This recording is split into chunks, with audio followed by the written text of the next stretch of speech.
di Kabupaten Aceh Jaya terjadi penurunan hingga Rp50.000 per mayamnya.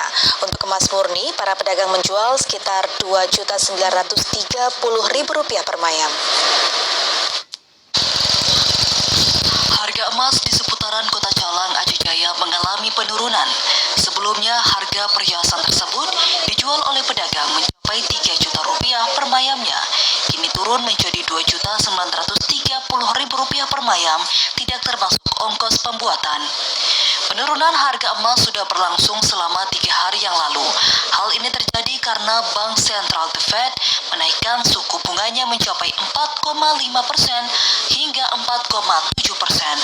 Sehingga untuk harga emas juga ikut menurun karena mengikuti harga pasar. Husaini, penjual emas, mengungkapkan untuk harga emas murni dijual Rp3.930.000 per mayam. Emas London dijual Rp2.870.000.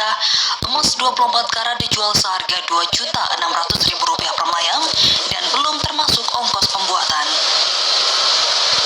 Sekarang harganya agak menurun sedikit dalam 3 hari agak turun. Kemarin kita jual cantik Rp2.050.000, ini berarti udah turun sekitar 50. Sekarang harga emas murni Rp930, belum termasuk dengan ongkos buat. Dengan ongkos sekitar 3 juta. Pihak pedagang juga menuturkan sejak awal bulan Februari 2023, angka penjualan emas dari masyarakat terjadi peningkatan. Dari Aceh Jaya, Musliadi, TVRI Aceh melaporkan.